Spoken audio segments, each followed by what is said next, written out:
This is yet another tragic tale of Lil B, whose birth name is Raisin Shaw, hailing from EBT, which is a street based in Chicago referencing the GD set near St. Lawrence/Eberhard Avenue. EBT stands for E-Block Territory or Eberhard. Gang members from the area also define EBT as everybody traps or everybody trapping. First thing I ever heard doing that, like outside of a movie, folk, was short. You thinking at 8 in the morning, you just walk past somebody with a wig, you just, hey, it's a girl. And then you, big folk. You to walk past this boy thinking he a whole bitch. He done flamed your dumb ass. Oh, block right here. Yeah, right here with it, man. Yeah, I know how this shit goes, man. Oh shit, this Lil B. Fuck, you come from school or something? Where you going, bro? Hey, we out here, man. EBT gang members are predominantly gangster disciples, and they are allied with the gangster disciples from St. Lawrence, STL, which I will explain later about their formation so you can understand why Lil B was around STL members. In this tale, Lil B taking the lives of 8 people in retaliation, his story stands out as saddest in the Chicago drill history. The name Raisin Lil B Shaw carried a deadly reputation in the streets of Chicago. He wasn't just another gang member. He was an enforcer, a shooter whose name was feared, respected, and hated in equal measure. Well known as No Surrender, CPDK, Lil B lived by those words. He wasn't just a problem for one set, he was a problem for everybody who took his friends' lives and wanted to him live too. He was unforgiving. Lil B was one of the biggest threats to Oblock, not just because of his reckless nature, but because he was directly responsible for taking out some of their most beloved members. He was a top enemy of King Vaughn. His hands were rumored to be behind the deaths of multiple people close to Vaughn. He was a problem for 600, THF-46, Lamron, and TYMB. He didn't just beef with them, he terrorized them. Every name he took added another gang to the list of those who wanted him dead. A bigger problem than just the ops, Lil B wasn't just on the radar of the streets. He was one of the most wanted men. Story in a moment, but first, breaking news from the city's south side. A Chicago police officer has been shot. The alleged gunman is now dead. AKA Lil B EBT, in the Woodlawn neighborhood, following a foot chase that erupted after officers interrupted an alleged drug deal. The incident led to a significant police investigation, shutting down a 5-block area and drawing a large crowd of protesters. According to police reports, the confrontation began around 9 a.m. when 2 officers observed a hand-to-hand drug exchange on the 6200 block of South Eberhard, Chicago. As officers moved in, Lil B fled, prompting a pursuit through gangways and backyards, which ended near 67th and Rhodes. During the chase, police say they saw Lil B clutching an object in his waistband. As he attempted to scale a fence, they claim he pulled a .40 caliber Glock with an extended magazine and aimed it at an approaching officer. As he jumps the fence, he has a Glock with an extended clip in his hand, said Pat Camden of the Fraternal Order of Police. He goes over the fence, sees the officer coming at him, raises the weapon towards the officer, and the officer fires. Lil B was pronounced dead at the scene. Police stated they recovered a semi-automatic handgun, equipped with a laser sight and a high-capacity magazine. However, family, members, and witnesses dispute the police account, insisting that Shaw was unarmed. The police pulled a gun like they were going to shoot him too, telling him to back up, said Veronique Jones, Lil B's cousin. He was just lying there. He didn't have a weapon or anything. He was just trying to hop a gate. He never posed a threat or anything, added his friend Jay White. He had a warrant for his arrest that he knew about. Maybe that's why he ran. The shooting sparked outrage among local residents, many of whom confronted police at the scene. Tensions escalated, resulting in at least 3 people being detained. Raisin Shaw, aka Lil B's mother, Sharon Shaw, recounted the moment she learned of the tragedy. "I got a call from my daughter. She was screaming and hollering. My son was going up to his cousin's house, and the next thing I know, he's running through the alley, and the police shot him." Among those mourning Shaw's death was his employer, Shamika Jordan, who acknowledged his troubled past, but emphasized his recent efforts to turn his life around. He was a kid. He had a troubled past, but he was trying to get his life together. He came to work every day on time. I had no complaints about him. At the time of his death, Shaw had an outstanding warrant for missing a court appearance related to a misdemeanor trespassing charge. As with all officer-involved shootings, the Independent Police Review Authority is leading the investigation. Anyway, enough for the trailer.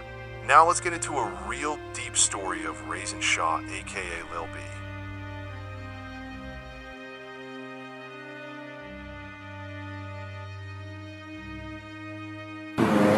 Shout out Lil B. Shout out Lil B. Rolling out the dope. Rolling out the dope. All my niggas on standby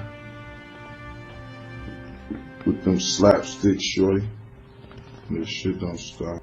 The story of Lil B, a real no retreat, no surrender, a truly a menace, from Eberhard, Southside Chicago.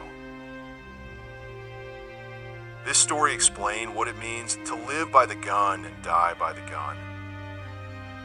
He was real CPDK. You could think off that lot drill rappers been rapped about. They say Lil B was type of, if you shot me, I shot you back, we're gonna hold the court right here. They said Lil B had 8 bodies or more, and he shot D Rose in the chest, and he shot Oblock Ocho's friend in the jaw, and almost shot him in the head, but the gun jammed. And he shot his own friend in the leg for talking to his girl.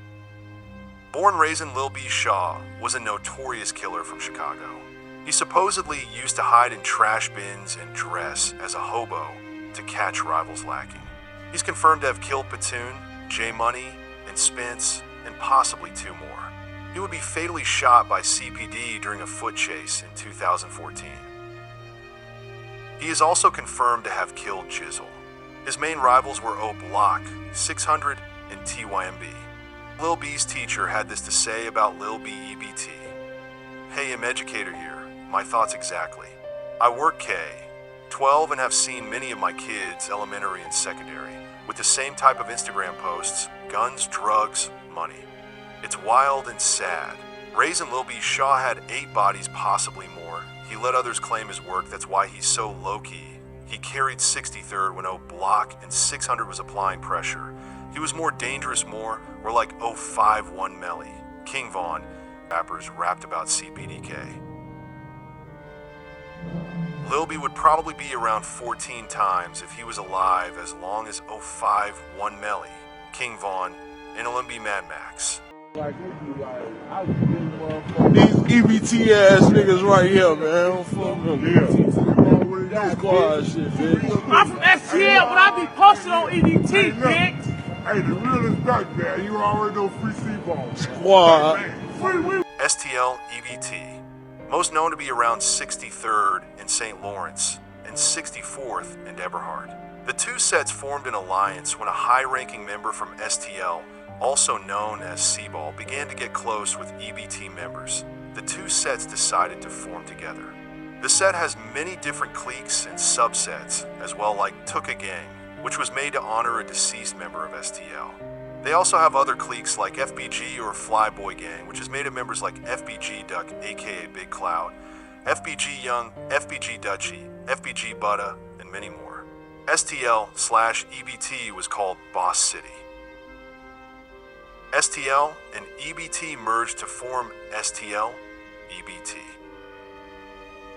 However, it's important to remember that these are distinct groups. Common question, how did STL become a set and how they originate?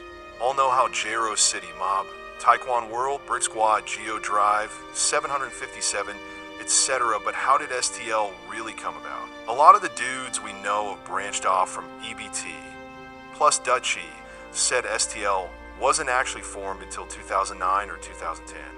Back then, Murder Town was pretty much the older generation way, before STL and EBT. It's like almost forgotten history.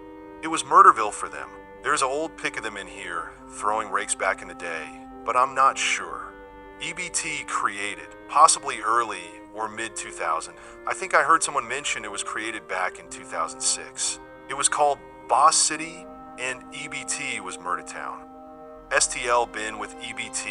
Since the beginning, most of the original members was claiming EBT first. For a long time, it was widely known that Lil B was one of the most active gunmen in the conflict with Oblock. It wasn't until recent years, when numerous police reports surfaced, that those who closely follow the scene grasped the full scale of his involvement. Lil B was a feared figure in the Woodlawn community area, reportedly responsible for over 5 killings and named as a suspect in more than 30 police reports. Many consider Lil B to be what people mistakenly believe Wooski was, an elite member with a heavy reputation. One of the key reasons Lil B didn't receive as much attention before was his lack of presence on social media. Unlike Wooski, Vaughn, T. Roy, and other well-known figures, he wasn't active on Twitter, Instagram, or Facebook. He operated discreetly, embodying the role of a true street enforcer.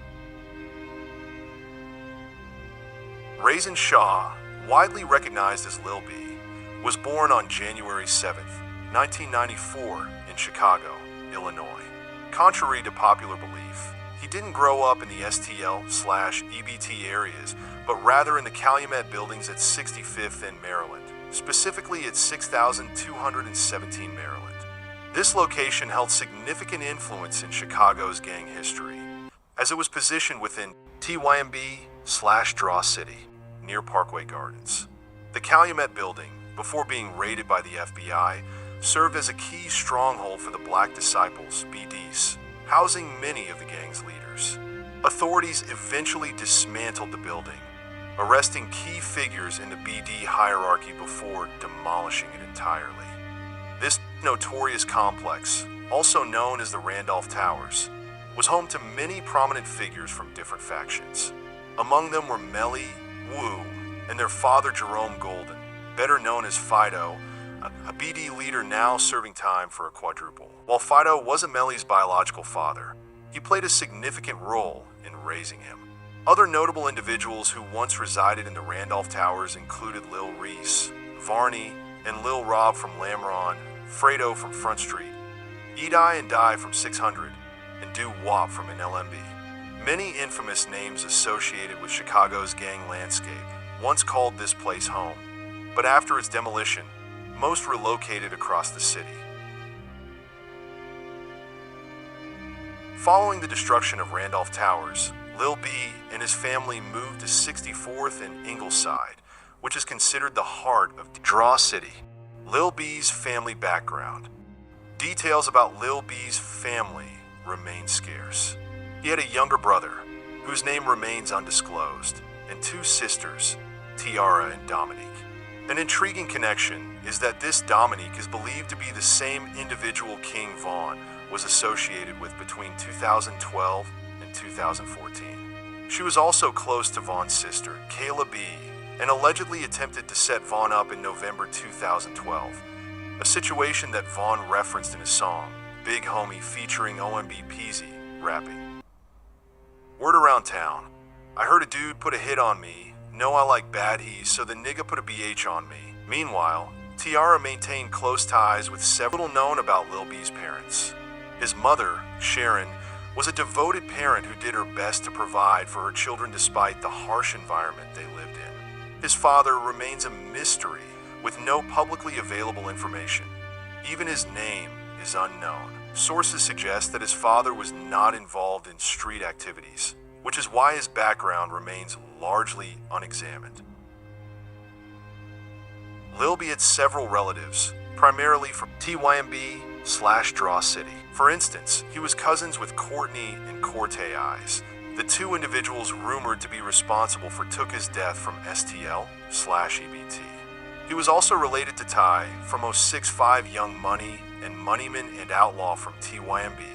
both of whom played crucial roles in his life. Another significant figure in his life was Twin from TYMB, who was more like a brother to him. The two grew up together in the Calumet buildings, their mothers were close, and they spent a great deal of time together during their early years. Lil B's cousin, Ty, whom is the individual after whom TYMB was named. Ty, whose real name was Edric Walker, was fatally shot in late May 2009, allegedly by Chicken, Taki, and Face from EBT. All three were initially charged with his murder, but in the end, only Face was convicted. Chicken's sister even accused Face and Taki of betraying her brother, though the accuracy of that claim remains uncertain. Face, legally known as Roderick Brown, was sentenced to 26 years in prison for the killing and is set for release in 2035. Taki, whose real name is Sentinel Lanier, had a notorious reputation in the streets. In 2010, he was charged with Ty's murder, and just a year later, he faced additional charges for 3 other homicides and an armed robbery in Indiana. He remained in custody in Illinois, awaiting trial for Ty's case. In April 2016, he was acquitted of Ty's murder and subsequently extradited to Indiana on May 16, 2016, to face pending charges. What makes this case even more shocking is that Taki somehow managed to beat all 3 murder charges, yet still received a 25-year sentence for armed robbery. He is eligible for parole in 2027.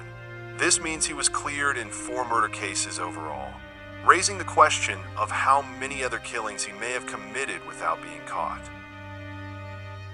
As for Chicken's alleged involvement in Ty's murder, some believe he was innocent. BG from EBT stated during a live stream that Chicken was incarcerated for a crime he didn't commit. BG has been known to spread misinformation before and, much like J Hood, may have his own biases, so his claims should be taken with skepticism. Lil B was raised in the TYMB/Draw City and was even affiliated with the group.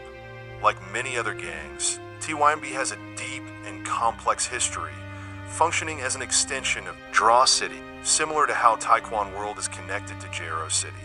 As many already know, TYMB stands for Ty, You Are My Brother, and represents a section spanning from 64th to 65th, covering Cottage to Maryland.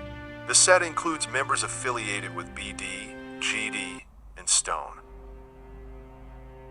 TYMB originally formed on 65th and Maryland, which falls within Draw City. At the time, Draw City encompassed multiple smaller groups that were once united in honoring Draw from Murder Town, after whom the area was named. Before Draw was fatally shot, the neighborhood was also referred to as Ghost Town or Murder Town. Within Draw City, various cliques such as Snow Block, The Creek, saw Block B and C, D Block, and 065 Young Money operated. Following Ty's murder, 065 Young Money eventually evolved into TYMB. Between 2006 and 2008, TYMB maintained a neutral relationship with Trap City, and Draw City had strong Die 5 affiliations. It was speculated that the Stones from Cranktown were responsible for Draw's death.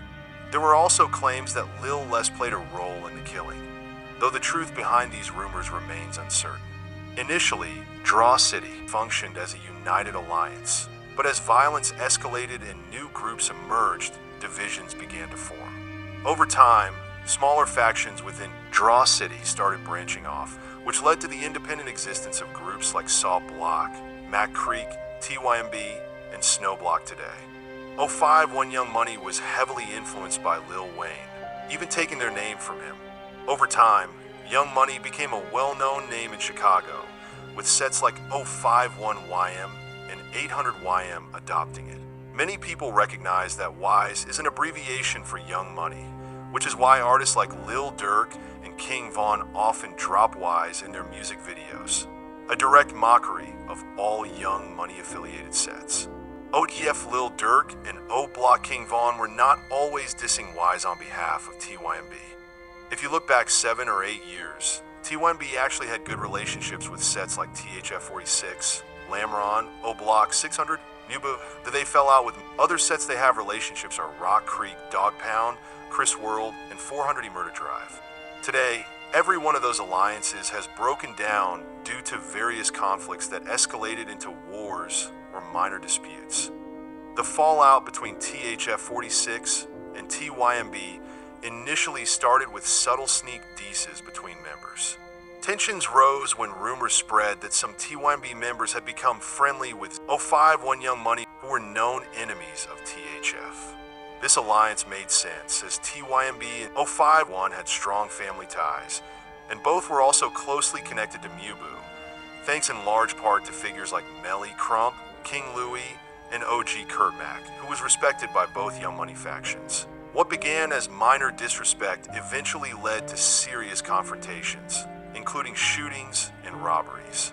One key incident was when Lil B's cousin, Moneyman, was robbed by THF-46, which caused TYMB to turn against them. Although some THF members, such as Twilla and Dre Money, tried to resolve the conflict, their efforts were unsuccessful. D Rose, who was known for his loyalty to both TYMB and THF-46, chose to remain neutral and never took sides in the feud. The rift between TYMB and Lamron began after Pluto, a Lamron member, was unintentionally killed by Ivory from TYMB. Although many believe it was an accident, others remain skeptical, especially after reports surfaced that Pluto was shot in the back while sitting in the front seat of a car.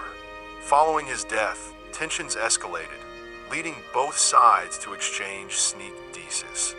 Lil Reese from Lamron took to Twitter, posting, "I'm DIY for both sides for Pluto," while Lil Durk later fueled speculation in his song Crossroads, rapping Pluto would still be alive if he ain't hang with strangers.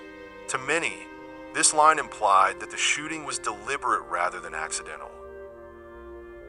After the song's release, Courtney from TYMB fired back on social media, suggesting that Durk was lucky to still be alive and warning that his time was running out. Other TYMB members, including Big Dre and Jitta, have also openly mocked Durk on multiple occasions. TYMB's fallout with Rock Creek stemmed from the killing of Blue from TYMB by a Rock Creek member over a personal dispute.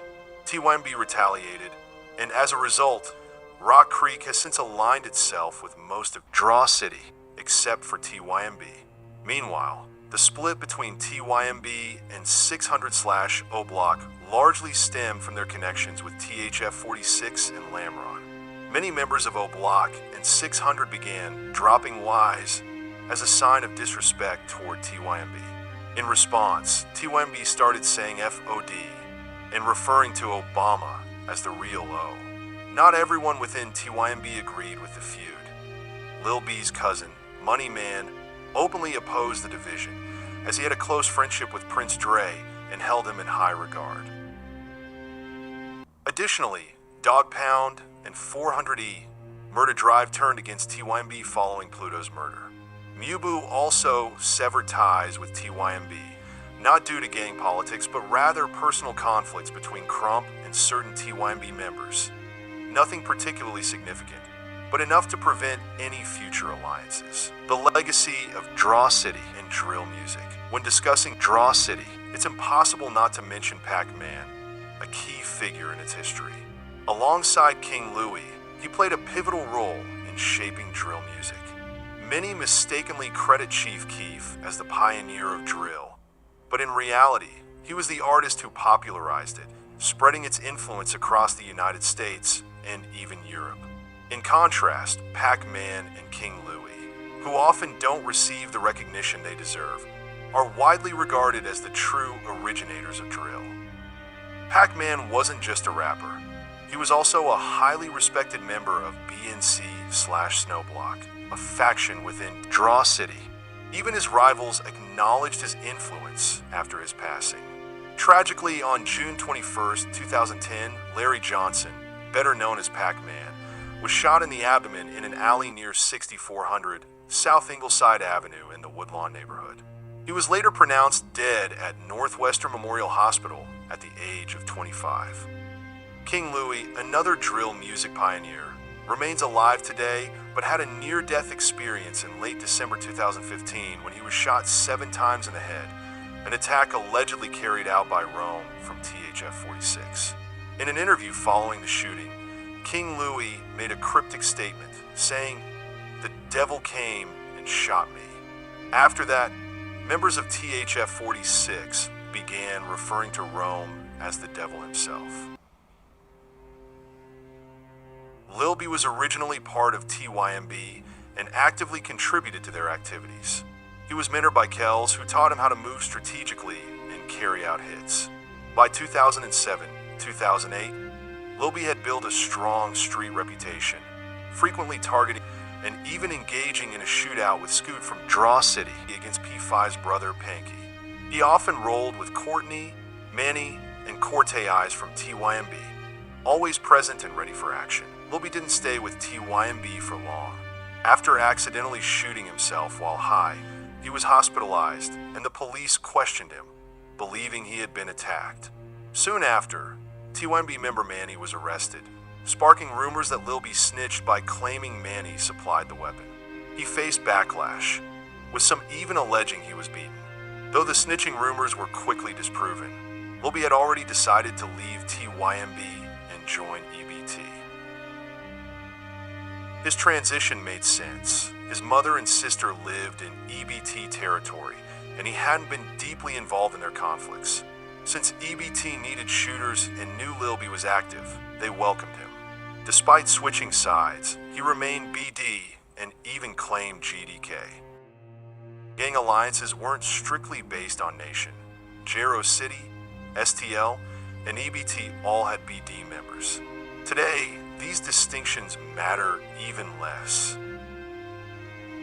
By late 2009, Lil B was fully with EBT, while STL gained more attention in the drill scene due to figures like FBG Duck and Wooski. EBT had the most heavy hitters, actively warring with those 6'5" Young Money, Zone 7, and WIC City. Lil B played a key role in conflicts with Zone 7 and WIC City.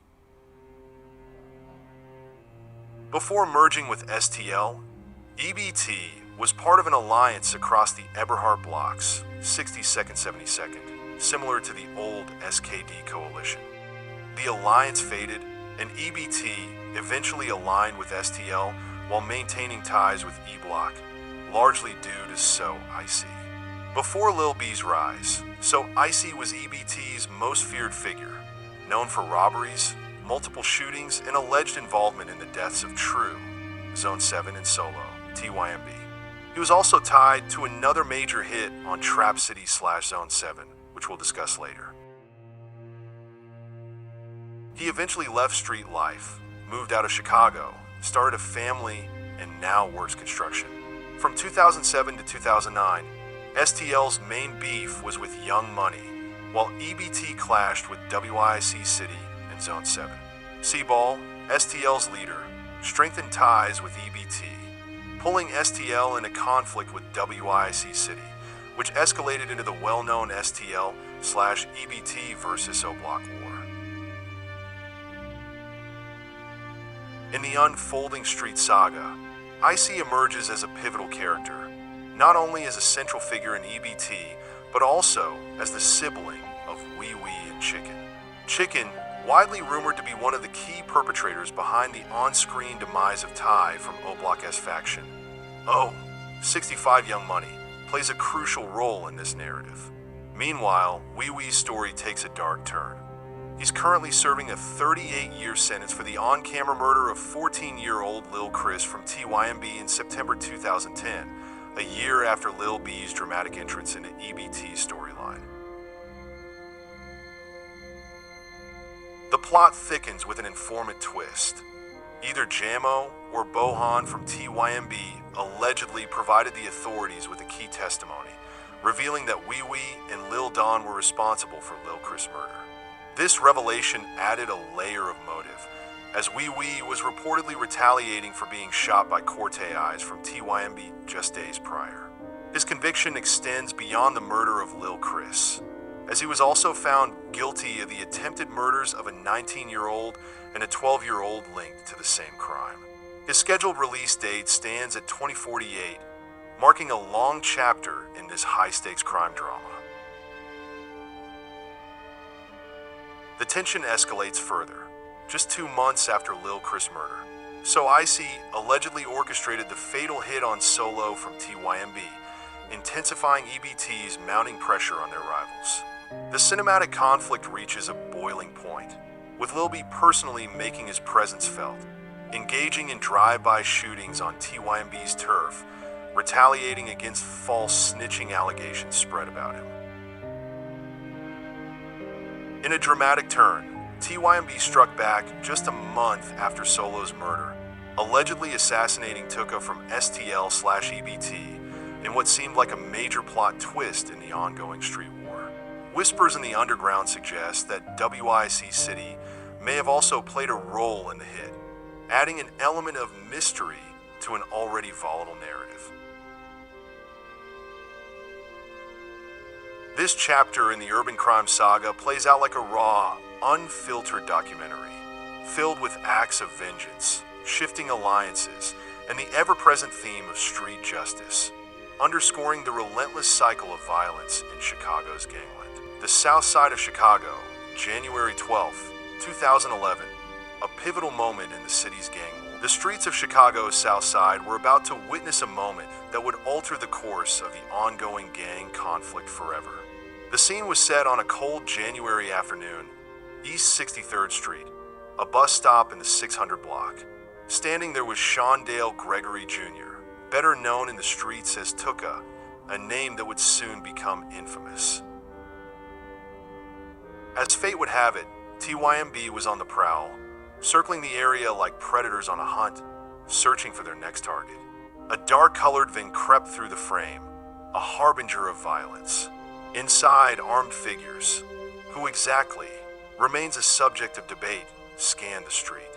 Tuka, along with 2 others, including Tutu, waited unsuspectingly for the next westbound 63rd Street bus.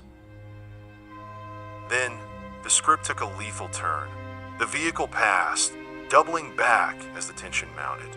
Accounts of who played what role in this hit remain blurred, shrouded in street whispers and conflicting testimonies. Some believe it was the notorious Cortez Eyes and Courtney brothers pulling the strings. Others point to names like Manny, Obama, and Face from TYMB. FBG Butta insists that OD, a feared enforcer from WIC City, was also in the mix. A key witness recounts the chilling moment. 2 men stood engaged in casual conversation at the bus stop. Suddenly, a figure cloaked in black pulled a silver handgun from his waistband, its long barrel glinting under the streetlights. Without hesitation, the shooter fired a single shot, sending Tuka collapsing to the pavement. The scene escalated in brutal fashion. Standing over the fallen victim, the gunman delivered 3 more rounds, each shot punctuating the silence of the night. With the job done, he bolted northbound, disappearing into the back seat of a powder blue Chevy Malibu, a getaway car that would never see justice. Another eyewitness added an eerie prelude to the crime. Just before the shots rang out, the suspect had casually inquired about the arrival of the bus, an almost cinematic moment of tension before violence erupted. The streets already knew Tuka's affiliations. He was STL, and their war with TYMB had reached a boiling point. The suspect was described as having a light brown complexion, a detail that perfectly matched OD, a known gunman who was always seen gripping that very same silver revolver. Yet, despite the storytelling, the truth remains elusive. Was it OD who pulled the trigger, or was he merely the supplier of the weapon? Witness accounts leaned toward TYMB, while Louis from Oblock echoed the same claim. Could OD have orchestrated the hit from the shadows, passing his revolver to someone else in the car? It's a mystery buried in the war-riddled streets of Chicago, where legends are made and lost in the blink of an eye. According to 600 Breezy, Tuka's body smoked after being hit, a chilling detail that only adds to the mythos surrounding this murder. In many ways, this execution mirrors the political assassinations of history akin to the Sarajevo shootings, but on a much smaller, more localized scale. The camera fades to black, leaving only unanswered questions and the echoes of gunfire in the cold Chicago air. In the wake of Tuka's murder, an all-out war ignited between WIC City and their rivals. The violence escalated, and just months later, in August 2011, OD was slain. The truth behind his death remains shrouded in secrecy, buried beneath conflicting police reports and the weight of deception. Yet, speculation runs rampant, pointing towards both Mob and STL as possible culprits. Among the whispered names linked to the killing are Beans, Scrap, Boss Trell, KI, Butta, and Main. The tragedy of OD's murder was preceded by another devastating loss for 600. A month prior, the crew suffered its first fatality with the killing of Baldy, whose real name was Marcus London. The events of that fateful night unfolded on the 6,000 block of South Prairie Avenue, where Baldy stood with Buka and Breezy. Two assailants arrived, guns drawn, and a bullet found its mark in Baldy's head.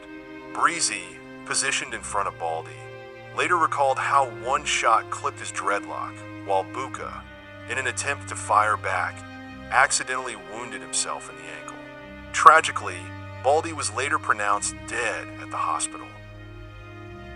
Two theories have emerged regarding Baldy's murder, yet neither can be definitively proven. The first and most enduring theory implicates Mob as the orchestrators of the attack.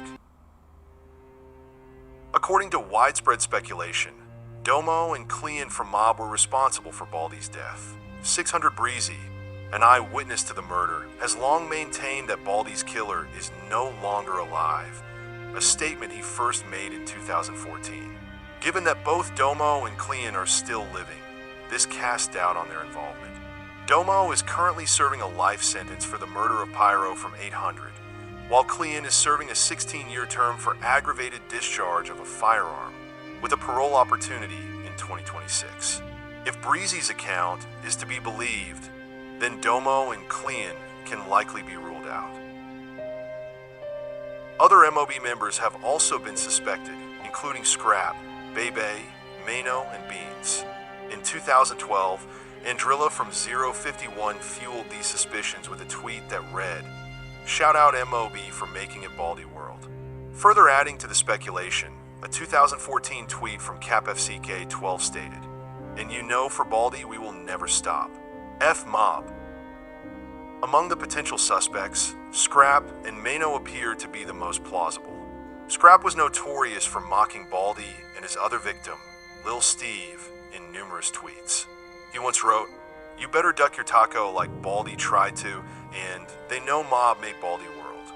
These are just two of many instances where he taunted his slain enemies. Further, in a tweet posted 2 years after the murder, both Scrap and Mano received shout-outs alongside the statement, "EMOB, they made Baldy World." This series of self-incriminating posts only intensified the hostilities between 600 and MOB. The two factions clashed repeatedly, exchanging threats and violence. In December 2012, Nut from Mob fired shots at and pursued Boss Mo. The following year, Cide shot and wounded Mano, later boasting about it in a series of infamous Twitter exchanges. The summer of 2014, Scrap met his demise, allegedly at the hands of 600. Yet, some maintain that his killers were from Shields rather than 600 or Oblock. As the cycle of retribution and violence continued, the truth behind Baldy's murder remained elusive, lost in the tangled web of street politics and sworn allegiances. The war raged on, fueled by vengeance, betrayal, and the echoes of lives cut short. The narrative unfolds like a neo-noir thriller, murky, shadowed in intrigue, and whispered in hushed tones across the streets. Yet, a pattern emerges, a slow-burning revelation implicating STL/EBT in the murder of Baldy. Names drift through the storyline like phantom figures, and among the most frequently cast in the frame are Main, Boss Trell, and Lil B. Main in particular becomes a prime suspect under the glaring spotlight as OD's mother herself names him as her son's killer. The police report adds another dramatic twist, revealing that the very same firearm used to execute OD had already played its sinister role in Baldy's murder a month prior. But in a world where misinformation moves faster than facts, multiple names have surfaced, clouding the story's resolution. The deeper one digs, the clearer it becomes that the truth is obscured by conflicting narratives, a plotline riddled with red herrings and misdirections. K.I., Boss Trell, and Main all find themselves cast as OD's killers, which in turn links Trell and Main to Baldy's demise. Yet, another subplot unfolds, as Mob is widely believed to have orchestrated the hit. Given Mob's known involvement in OD's murder, the true triggerman remains an enigma, lost in the chaos of intertwining plot threads. Scrap and Beans also surface as potential antagonists in OD's killing, a theory reinforced in Ruga's chilling line. They do not even know who made the zero. STL, infamous for claiming scenes they never directed, further muddles the investigation, often boasting about crimes actually scripted by EBT or MOB. Weapons in this setting move like stolen props, traded, bought, passed along, and repurposed for countless acts of violence. Guns with a body count are shuffled between players, making it nearly impossible to tie a crime to a single perpetrator. Lil B's name enters the script through an unexpected twist, his own brother liking a comment that credited him with Baldy's murder. This would have been Lil B's first documented body, but skepticism lingers, leaving the audience questioning the reliability of this narrative thread. Before dissecting Lil B's trail of mayhem, one thing must be understood. He was a cinematic villain in his own right, a force of nature who commanded fear. He occupied the same tier as legendary street enforcers. He played for keeps, driven by a ruthless mindset, and had no tolerance for those who didn't share his level of commitment. He alienated many in STL, dismissing them as mere background extras, flexing on social media while he carried out the real action. In the summer of 2013, he took matters into his own hands, shooting King Cole from STL in the leg for sneak dissing him. A brutal scene that underscored his character's unwavering intensity. Lil B's circle was small but elite. He aligned with figures like Duck, Lil J, Gakura, Butta, Dutchie, Boss Trell, and Wooski, but his most significant alliances were forged with the older ranks of EBT and Jero. It was with them that he built his notorious reputation. Fearless and ever-present, he roamed the streets like a protagonist in a high-stakes crime saga, allegedly taking lives and leaving countless wounded in his wake. His hot-headed nature made his ultimate fate inevitable, gunned down by law enforcement.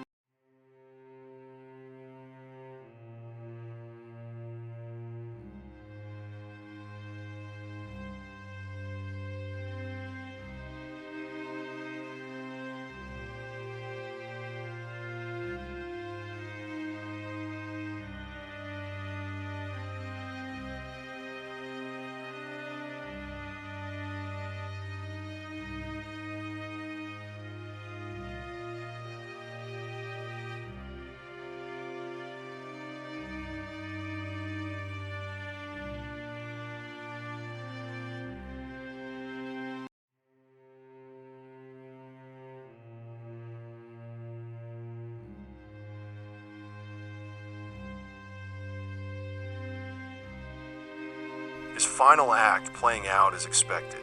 Like King Vaughn, he was relentless, elusive, and ultimately struck down by forces outside the war he waged.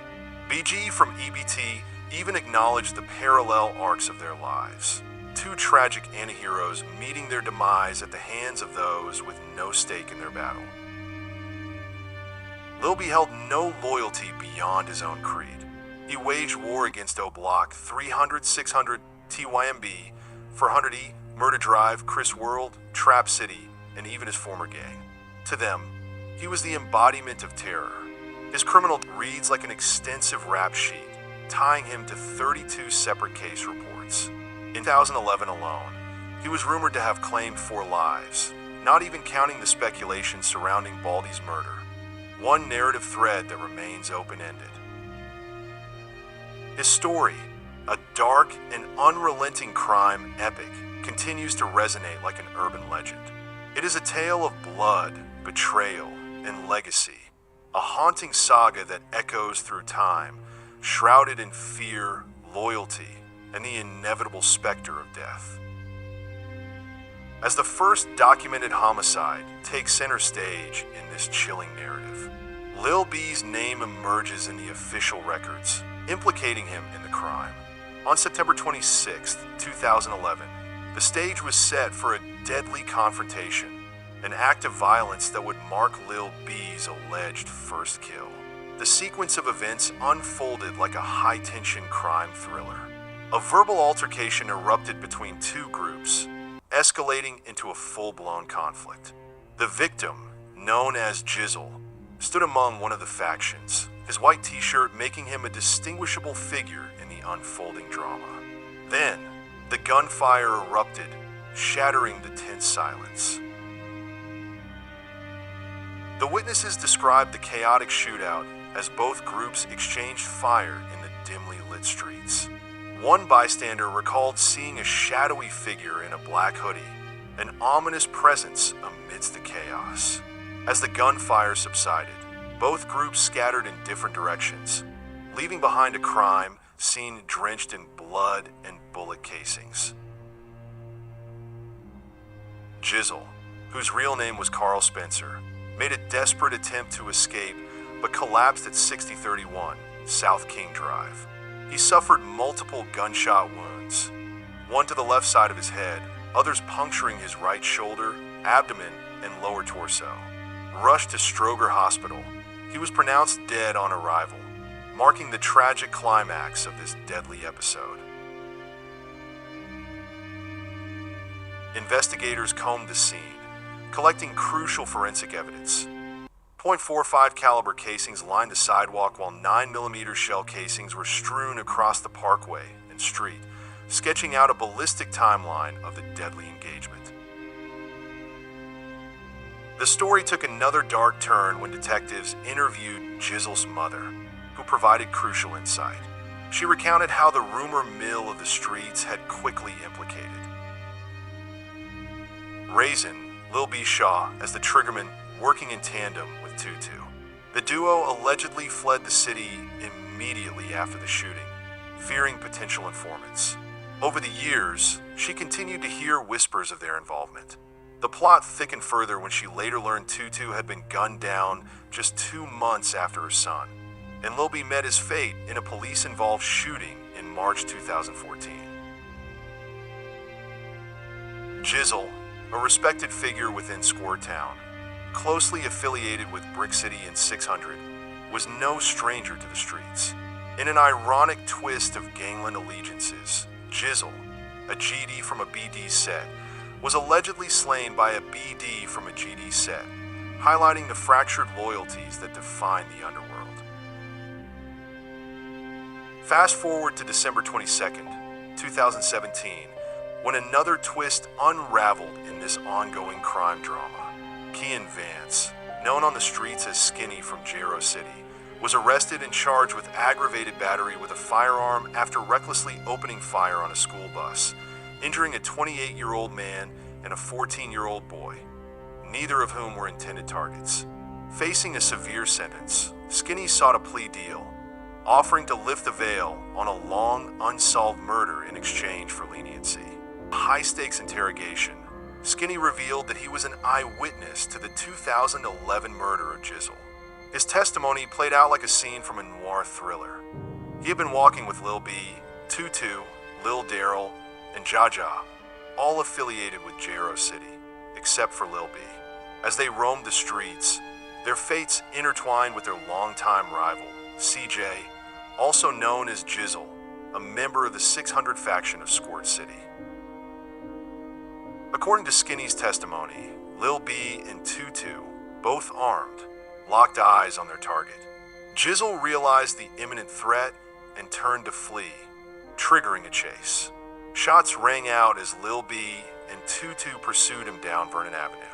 The tension reached its peak when Jizzle stumbled at the corner of 60th Street, his attempted escape cut short. Skinny painted a cold-blooded picture. Lil B and Tutu closed in, continuing to fire as Jizzle collapsed. They were almost standing over him, Skinny recalled, underscoring the execution-style nature of the killing. Detectives corroborated his account with a photo lineup, where Skinny unhesitatingly pointed out both suspects. Following his cooperation, Skinny walked free in 2020, but controversy trailed behind him. Feifei from TYMB and BG from EBT claimed this wasn't Skinny's first time playing informant. Allegedly, he had previously provided statements about Jizzle's murder back in 2012, raising questions about why Lil B was never arrested. Further intrigue arose when another suspect, Lil Daryl, was questioned and relayed a strikingly similar story, likely a move to evade prosecution. The revelations didn't stop there. Their testimonies cracked open details about other homicides, including the murders of Sheroid and Patoon from Oblock. As the tangled web of gangland retribution continued to unfold, the story proved that in the underworld, history has a way of catching up to those who thought they had escaped it. A dark chronicle of retaliation and ruthlessness. The case file, spanning over 200 pages, unraveled a chilling revelation. The very pistols that sealed Jizzle's fate had been fired in a double murder attempt on Oblock just 5 days prior. It played out like a violent saga, a sequence of brutal events connected by the same deadly weapons. Enter Tutu and Lil B, two men seemingly driven by an insatiable thirst for blood. The failed attempt on Oblock saw bullets pierce the night, striking a man named Tyrone and a woman named Antoinette, both likely unintended victims, mere bystanders caught in the relentless crossfire. Their names appeared briefly in the report, fleeting figures in a much larger narrative of street warfare. The script of violence didn't stop there. The same .45 caliber pistol that ended Jizzle's life had also played a role in the murder of Sheroid, a tragic subplot we will explore further. Meanwhile, the 9mm firearm that Tutu wielded in Jizzle's execution resurfaced in yet another shooting on November 19th, 2011, 9 days after Tutu himself met his demise. This detail suggests he had passed his weapon on before his death, a grim reminder of how these instruments of destruction constantly change hands. The circulation of these weapons underscores the relentless cycle of violence. That very .45 caliber firearm, once used in Jizzle's murder, allegedly ended up with Boss Trell when he assassinated Sheroid. As for the mysterious gunman responsible for the November 19th shooting, that remains a mystery lost to the shadows. Suspicion lingers over Lil B, rumored to have possessed both weapons used in Jizzle's murder, paints a haunting picture of his merciless reign on the streets. In a span of just days in September 2011, he had already left a trail of devastation in his wake. 2 failed attempts, 1 confirmed kill, and his rampage was far from over. Streets of Chicago. Rio, a 17-year-old from Trap City/Zone 7, was walking near the corner of 67th Street and Langley Avenue when a dark-colored 1999 Oldsmobile Cutlass crept onto the scene, a vehicle that would soon become a hearse in motion. According to whispers from the streets, Drizzy was behind the wheel, accompanied by So Icy and the ever-lethal Lil B. As they prowled past their unsuspecting target, Lil B allegedly extended his arm from the car window, an executioner at work. The gunfire erupted, sending multiple rounds into Rio's chest and arm. His body collapsed onto the cold pavement as the getaway car disappeared into the night, vanishing like ghosts in an urban horror film. Rio, real name Ray Gibson, was found unresponsive, the tragic protagonist in a story all too familiar. Paramedics rushed him to the hospital, but the curtain had already closed on his young life. The aftermath played out in morning tweets and tributes from Trap City and Zone 7 members, their fallen comrade immortalized in digital echoes of grief. What was the motive? Was there a vendetta? Unlikely. Lil B's reign of terror wasn't about personal grudges. It was about territorial dominance. Trap City / Zone 7 and STL / EBT were at war, and in that war, lives were reduced to mere scores on the board. Boss Trell had already claimed Jawan from Chris World. Lil B, Drizzy, and so Icy were simply out that night, hunting for opposition. Rio was in the wrong place at the wrong time, his fate sealed by the cold logic of street warfare. But the bloodshed did not end there. The next chapter was already being written. 12 days later, Lil B would claim yet another victim, his third body in a ruthless spree that showed no signs of slowing down. A deadly night in Oblock, a crime thriller unfolds. The dimly lit streets of Oblock stretch under the cold October sky, streetlights flickering ominously as shadows move between the towering buildings. The air is thick with tension, the kind that signals something deadly is about to unfold. October 18th, 2011. On this fateful night, Raisin Lil B Shaw claimed his third body, his first on Oblock, but certainly not his last. The scene of the crime, Parkway Gardens, the notorious heart of 64th Street and Martin Luther King Drive. Jay Hood, a witness to the unfolding horror, recounts the events in a chilling YouTube confession.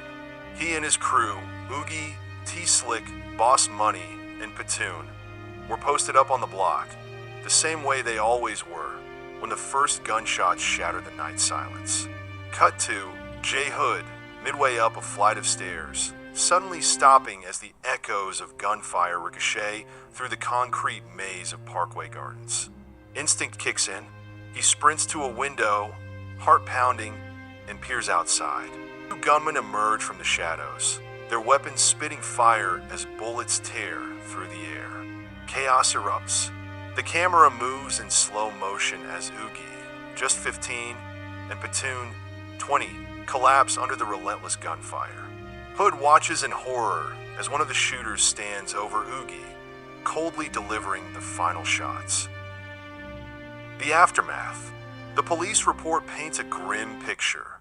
Oogie, struck in the jaw, ear, and left hand, miraculously clings to life.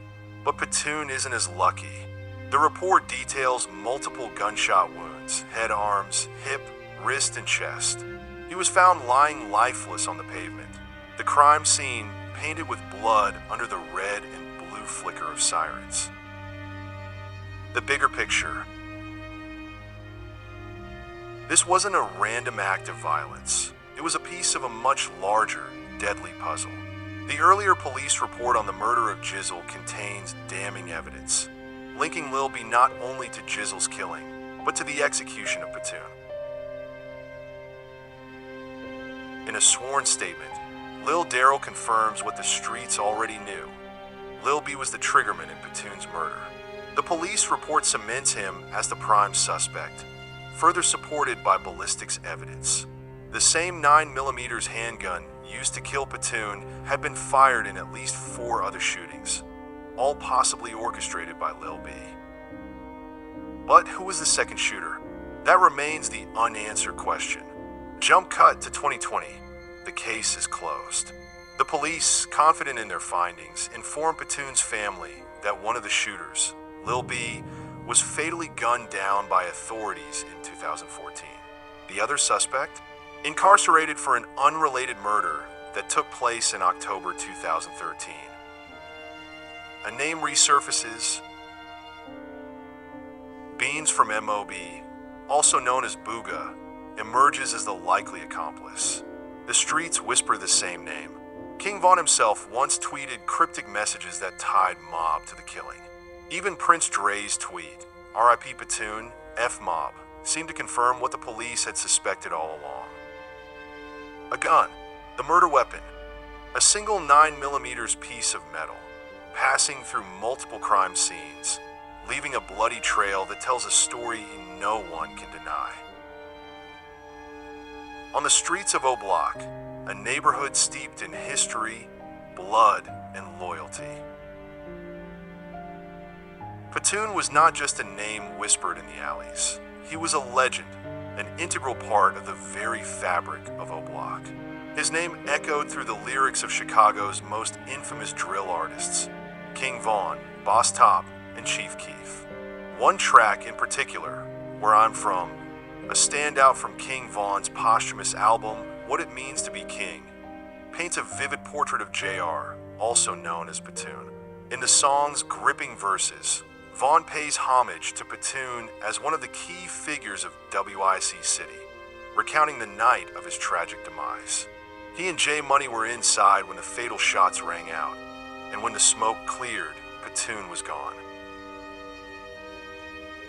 But the story didn't end there. It was only the beginning of another act. Fueled by vengeance, J Money and King Von sought retribution the moment they were released in 2012. What followed was a brutal retaliation. Bodies dropped, the cycle of violence spiraling further into chaos. But even in this high-stakes underworld, fate has a way of rewriting scripts. One of them would later meet his own end at the hands of the very antagonist in this unfolding saga. Platoon himself had been a documented gang affiliate, his name etched into police records with 26 arrests dating back to 2009. Among the charges, one stood out, a conviction for possessing a firearm with a defaced serial number. But it was his murder that set off a chain reaction, sending shockwaves through the city. The scene was almost cinematic, crowds flooding the area, tension crackling in the air. The police were summoned to break up the gathering as mourners, gripped by grief and rage, even attempted to climb onto an ambulance for reasons unknown. In his memory, Oblock would forever be known as Toontown. And then there was Lil B, another name written in blood across the history of Chicago's gangland. In the months following Platoon's death, he turned the city into his personal battleground. November saw him unleashing a hailstorm of bullets on TYMB, and by December, he would add yet another life to his growing tally. In December 17th, 2011. It's a cold night on the south side. The clock reads 4:30 a.m. King Lil J and Lil B prowl the 6300 block of South Ellis Avenue, their intentions ominous. Word on the street is that they had spent the day on a relentless robbing spree, their path littered with victims stripped of their valuables. But then came the moment that would change everything. According to a witness, the victim, Levon Elston, and his friends had spent the night at Francis Lounge, a local dive on East 75th Street. Their night of revelry ended as they piled into a Ford Explorer, intoxicated, except for the designated driver, Levon. As their vehicle rolled onto South Ellis, fate intervened in the form of a shadowy figure clad in a black hoodie. The masked gunman stepped forward, his demand cutting through the night air: cash, valuables, or their lives. Fear-stricken, one of the passengers relinquished his watch, hoping to buy their escape. But as Levon attempted to speed away, the night exploded with gunfire. The bullets tore through the vehicle, one finding its mark. Levon was hit in the head. The car screeched to a halt, the echoes of gunshots still ringing in the night. By the time paramedics arrived, Levon Elston, 30, was gone. Lil B and King Lil J vanished into the darkness, the motive for their crime left hanging like an unfinished script. Unlike the usual gang feuds, there seemed to be no direct connection between them and and their victims. Was it a chance encounter that spiraled into deadly violence? Or had something happened inside that club? Some unseen drama playing out before the tragic climax? One thing was certain: on the streets of Chicago, the story never truly ends. It simply rewrites itself, scene by scene, body by body. A dark chapter in Chicago's street wars. Fade in. The bitter chill of February 2012 gripped the city like an omen. Tensions ran high, and the streets of Oblock were on edge. Blood had been spilled once again. This time, it was Sheroyd C-Murda's brother. His murder sent shockwaves through the underworld. But what made it even more chilling was the revelation that the same weapon had already claimed another life, that of Jizzle. Rumors flooded the streets like a runaway script. Many whispered that Lil B had pulled the trigger, but that theory was a red herring. The truth? It was none other than Boss Trell from STL, the same man who once taunted Oblock with a haunting question. Remember that red beam? Witnesses placed him at the scene, but he wasn't alone. Official reports mentioned 2 gunmen. If speculation were to take the form of a crime thriller, the supporting character in this act was likely Skinny from Jero City. His own account, buried in the murder report of Jizzle, revealed that he saw Boss Trell fire the fatal shots through a gap in a wooden gate. The aftermath. Shortly after Sheroyd's murder, the police closed in. In early 2012, Lil B was arrested, charged with unlawful possession of a firearm and a stolen vehicle. His time behind bars was brief.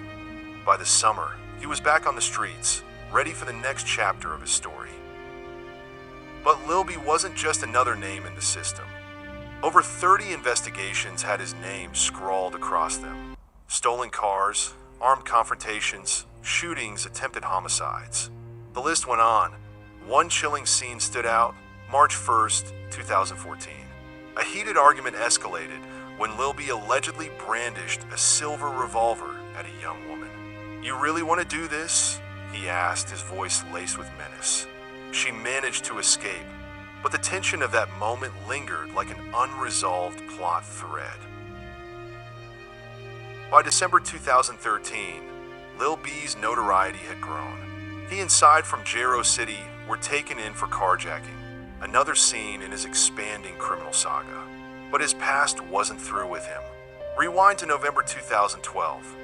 Lil B turned Oblock into a war zone, launching 2 brazen attacks just days apart, on the 19th and 28th. He had barely stepped out of a prison cell that summer before diving headfirst into another act of violence. Act 2. The 5th body stood his fate. August 2012. The city's underbelly continued to churn with violence. This time, the target was Johnny Howell, Scooter from Zone 7. He and a friend were making their way home near East 67th Street when a car crept up like a predator in the night. Then, without warning, the silence shattered. Gunfire erupted, tearing through Scooter's body. He was rushed to Northwestern Memorial Hospital, but his story ended there. Was Lil B the man behind the trigger? The evidence was murky. Some believed it was retaliation from TYMB for the murder of their own Obama. Twitter posts mourning Scooter hinted at a different set of killers, with names like Moneyman, Face, and Roro surfacing in the rumors. By now, Lil B's reputation had grown into something larger than life. Some whispered that he had 6 bodies to his name, possibly 7 if you entertained the Baldy theory. But only 3 were officially confirmed by law enforcement: Jizzle, Patoon, and soon another name would be added: J Money from Oblock. The rest? Mere shadows in the city's violent lore. Still, Scooter's murder left an impact. His crew, Zone 7/Trap City, immortalized him in their own way, renaming their turf Scooter Block in his honor. Act 3. The Retaliation and the Face-Off. Cut to late 2012. The echoes of Scooter's murder had barely settled before Lil B stormed back into Oblock, unleashing another round of gunfire. Days later, he was arrested, but not for the shooting.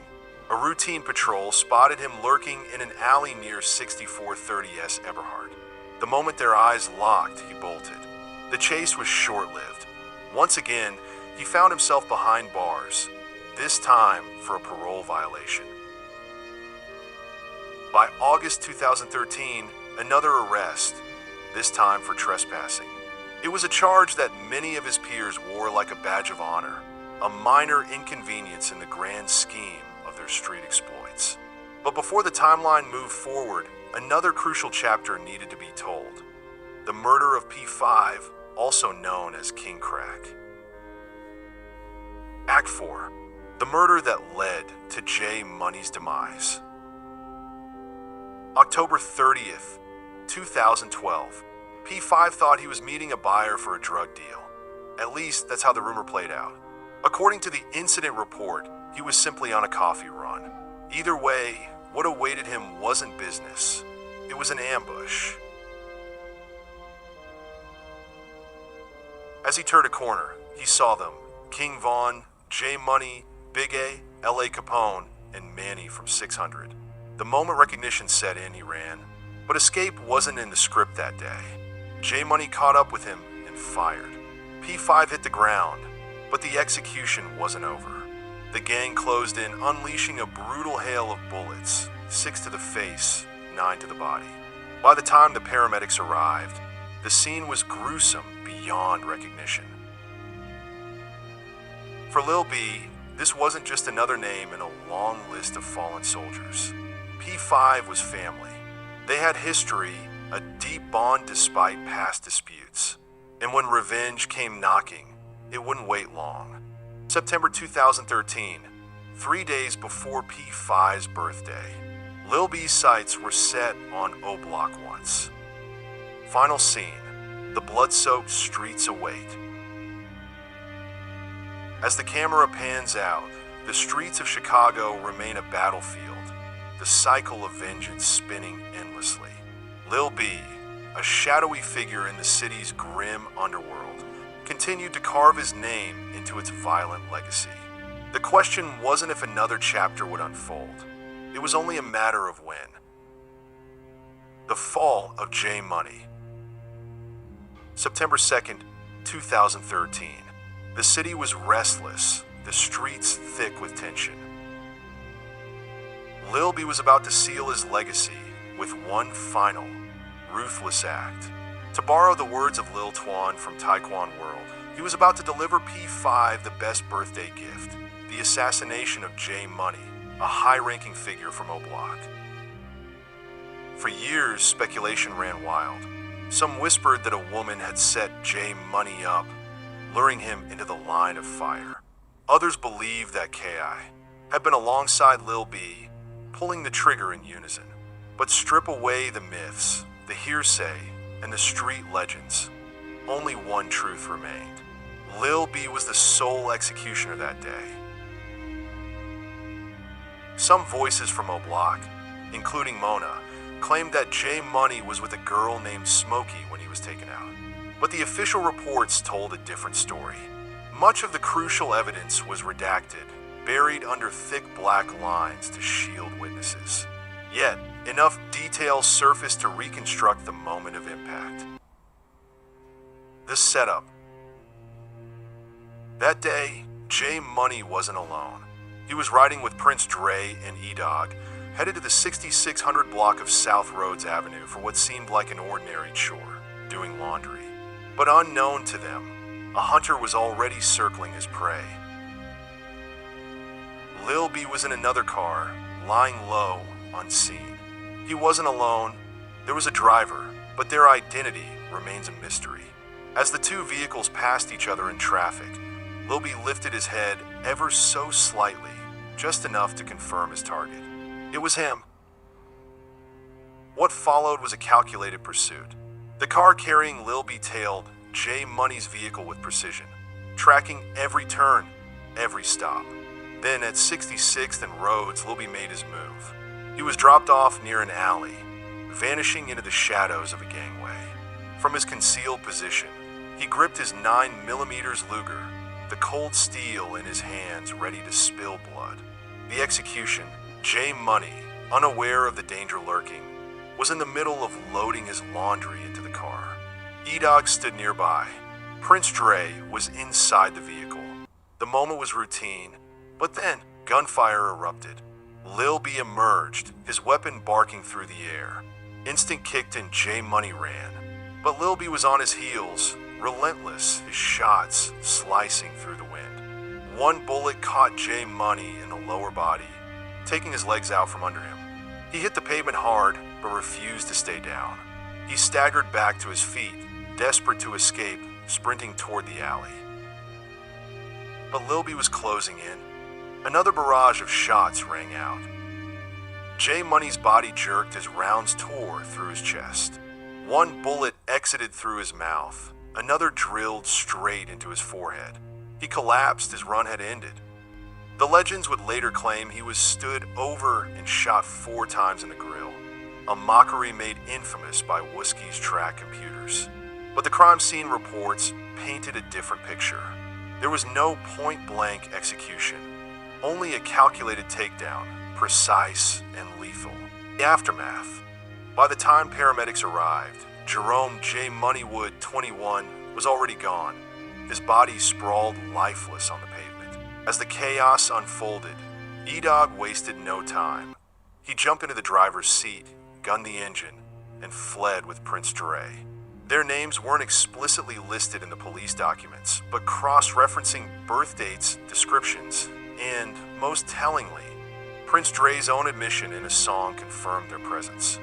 One detail in the police reports was undeniable. Raisin Lil B Shaw was the only named suspect in J Money's murder, and the streets knew it too. The ripple effect, guns and snitches. The deeper one digs into the documents, the more unsettling the picture becomes. Chicago's street code, built on a foundation of silence, was riddled with cracks. Informants were everywhere. King Lil J and FBG Butta had given information to police, stating they had heard Lil B was the shooter. It was a revelation that shattered any illusion of unbreakable loyalty. There was no such thing as a gang without snitches. Everyone talked when the walls closed in, but perhaps the most damning piece of evidence came just weeks later. The same gun used to kill J Money resurfaced in another shooting on Front Street. Lil B had been arrested in connection with that incident, along with 6 other men. This wasn't an anomaly, it was a pattern. Nearly every firearm linked to Lil B had a history soaked in blood, connected to multiple shootings across the city. He wasn't just carrying weapons. He was stockpiling murder weapons, holding on to them as if they were trophies of a legacy written in blood. J Money's death marked the final chapter in Lil B's brutal saga. He had carved his name into the streets with a legacy built on gunfire and retribution. But in a city where revenge never sleeps, the story was far from over. The credits roll, but the war rages on. The legend of J Money and the hunt for Lil B. The name J Money carried weight in the streets of Chicago. He wasn't just another name lost to the cycle of violence. He was one of Oblock's most seasoned and respected members, a soldier who had been active since before WIC City. Feared, revered, and deeply entrenched in the gang world, he had his hands in multiple murders and had let off shots at heavy names. 50 Shot Torrance, Rel from Jero City, and Booman from STL/EBT.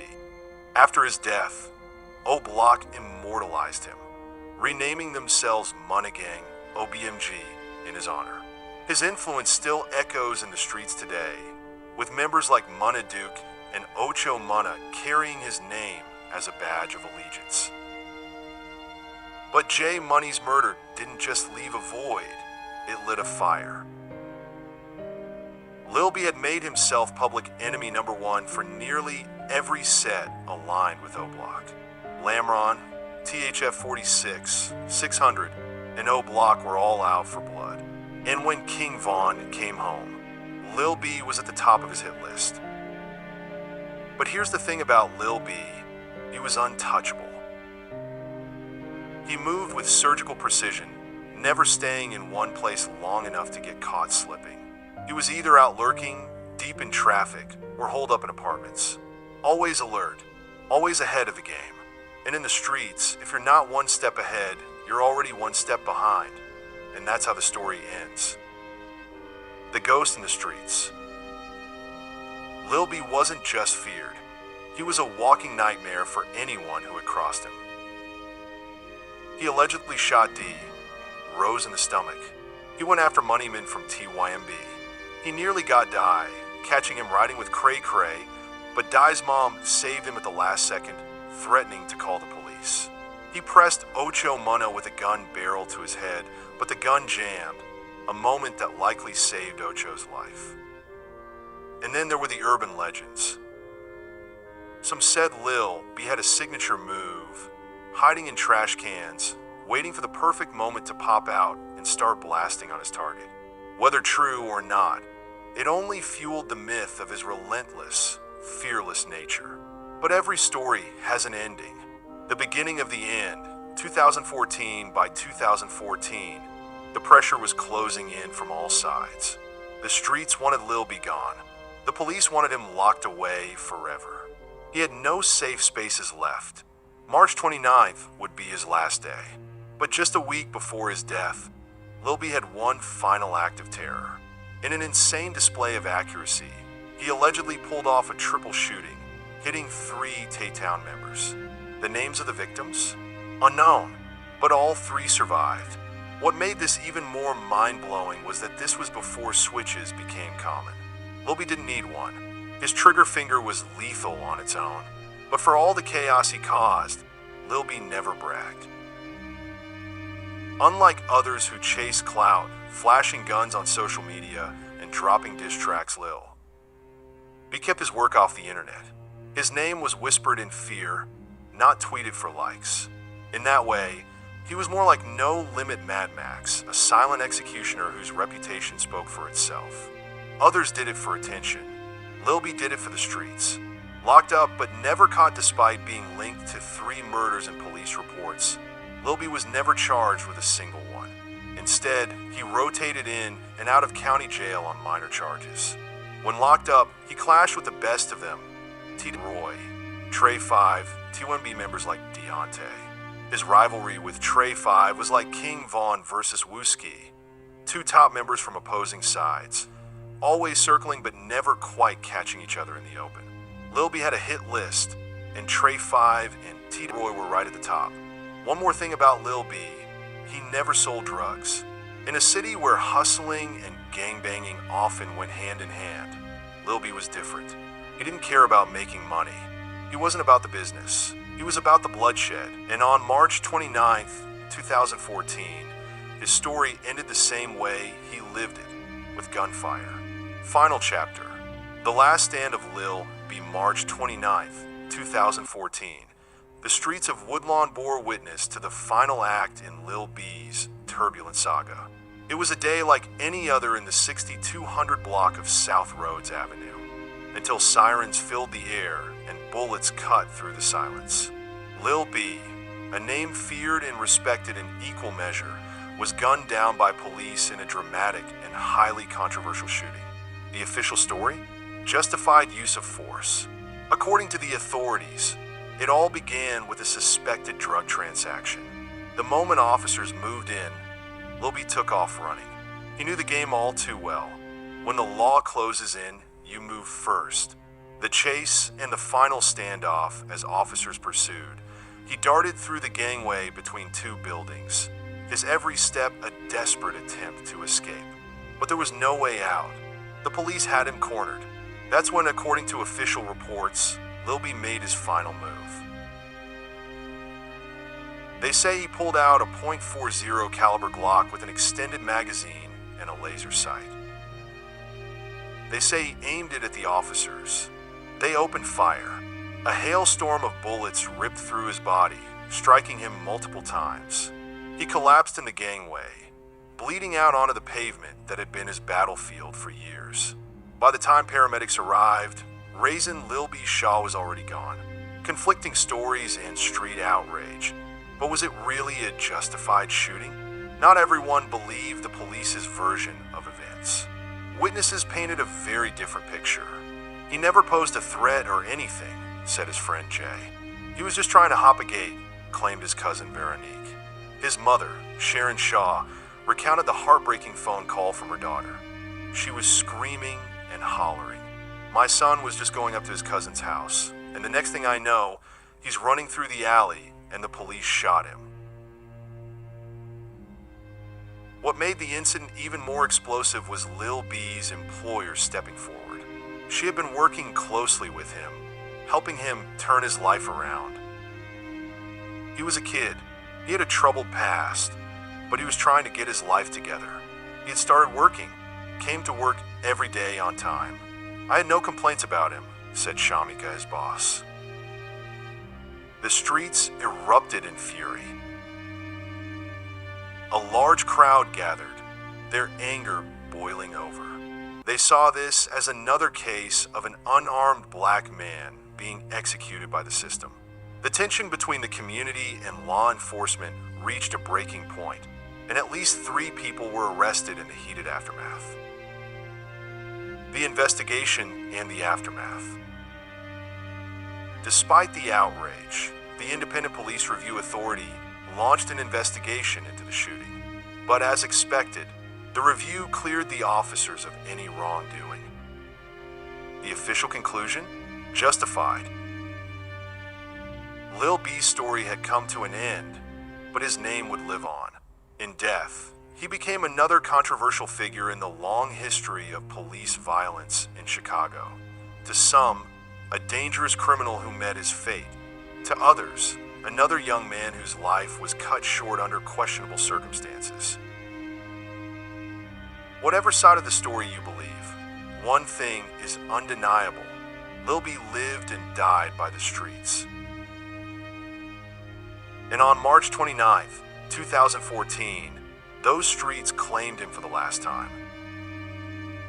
The rise and fall of Lil B. Lessons from the story of Lil B. The story of Raisin Lil B Shaw is more than just a tale of gang violence. It's a reflection of the harsh realities of street life, the consequences of choices, and the tragic cycle that traps so many young men in cities like Chicago. Whether you view him as a street legend, a villain, or a victim, his story carries important lessons for those who take the time to look deeper. 1. The streets have no loyalty. Lil B started in TYMB, but due to false snitching rumors, he switched sides and joined EBT, becoming a fierce enemy of those he once called brothers. In the streets, loyalty is, and in many cases it's built on convenience, fear, or survival rather than real brotherhood. Lesson: the people who ride with you today may turn against you tomorrow. The streets only stay loyal to death and destruction. 2. Violence only leads to more violence. Lil B was one of the most active shooters in his set. He allegedly took multiple lives, and in return, he made himself a marked man. Every murder created a new enemy. Every shooting started a new war, and in the end, his own death was inevitable. Lesson: the cycle of revenge never ends. Every action in the streets creates a ripple effect. If you take someone's friend, they will come for yours, and so on until there is nothing left. 3. Being feared is not the same as being safe. Lil B was respected and feared by many, but even that didn't protect him. Despite always staying on guard, always moving smart, and being one step ahead, he still ended up dead. Lesson: fear might keep people from crossing you, but it won't save you from what's already coming. There is no safety in the streets, no matter how careful you are. 4. The streets will either kill you or lock you up. Lil B was named in multiple murder investigations, but he was never convicted of a single one. Instead, he cycled in and out of jail on minor charges. But in the end, it wasn't the law or his enemies that took him out. It was the police. Lesson: the streets only have two endings: death or prison. Even the smartest, the toughest, and the most respected eventually meet the same fate. 5. There's always someone watching. Despite his low profile, police records show that multiple people, even from his own circles, gave information about him. Lil J, FBG Butta, and others reportedly spoke to law enforcement about his involvement in crimes. Lesson: in the streets, everyone talks. There is no such thing as a gang without snitches. Whether out of fear, self-preservation, or pressure, people will give up information. 6. Trying to change isn't always enough. Before his death, Lil B had reportedly started working a real job, trying to turn his life around. But the past doesn't just disappear. His reputation, his actions, and his enemies followed him until the end. Lesson: it's hard to escape the streets once you're in too deep. Change is possible, but the best way to avoid a tragic ending is to never step into that life in the first place. 7. The police don't play fair. Lil B's killing was ruled justified, but witnesses say he was unarmed and running when police gunned him down.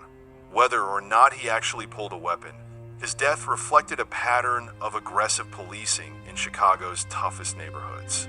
Lesson: if the streets don't get you, the system will. The police don't hesitate to use deadly force, and in many cases, there's little accountability. 8. The streets will remember you, but at what cost? Even in death, Lil B's name carries weight. Some mourned him, others mocked him, but either way, his story became part of street history. Lesson: being a legend in the streets doesn't mean you won. The price of respect in that world is usually your life. I have 2 points to say as my final thoughts. Firstly, I can say that Lil B's story is a tragedy, one of violence, survival, and lost potential. He was feared, respected, and hated, but in the end, he left behind a trail of pain for himself and others. If there's one ultimate lesson to take away from his life, it's this: there's no glory in the streets. No matter how deep you are, the only real way to win is to get out before it's too late. The story of Raising Lil B Shaw comes to an end. His was a tale written in blood, loyalty, betrayal, and violence. A life shaped by the unforgiving streets of Chicago. Like so many before him, he was a product of his environment. A young man caught in a war zone where survival meant picking up a gun before someone else did. Lil B's journey began long before his name struck fear in the streets. He was once a member of TYMB, gaining a reputation as early as 2007. But by 2009, everything changed. A cloud of snitching rumors swirled around him, and even though they were later proven false, he had already made up his mind. He switched sides. From that moment, he became one of EBT's most feared enforcers. Bodies fell, war lines were drawn, and Lil B never looked back. A feared and respected name. Throughout his time in the trenches, Lil B was credited with multiple bodies and countless shootings. His reputation stretched beyond his own block. He was respected even among rival sets. When he was killed, even members of Young Money, one of the most feared and active sets in Chicago, put up pictures of him on the wall, honoring his legacy. But in the world he lived in, respect came with an equal dose of hate. Love and hate and death. His death sent shockwaves through the Woodlawn area. Over 100 people flooded the streets, clashing with police, protesting what they saw as another unjustified killing. The tension was thick. Anger, grief, and chaos nearly boiled over into a riot. Yet, at the same time, his enemies rejoiced. For sets like Oblock, TYMB, 600, THF-46, and Lamron, Lil B's death was long-awaited revenge. He had left his mark, taking some of their closest friends from them, and D-Rose were among those who mocked him, seeing his downfall as karma coming full circle. In the end, Lil B had taken lives, shattered families, and left behind his own family to grieve. A story like his has no winners. It is a tragedy, a cycle of violence where the only ending is death or prison. My last and final word on Lil B's story. For some, Lil B was a legend, a warrior who played the game until the bitter end. For others, he was a menace, a killer who got what was coming to him. But no matter what side you stand on, one fact remains. Raising Lil B, Shaw's name will never be forgotten in the streets of Chicago. And in that world, that's the closest thing to immortality.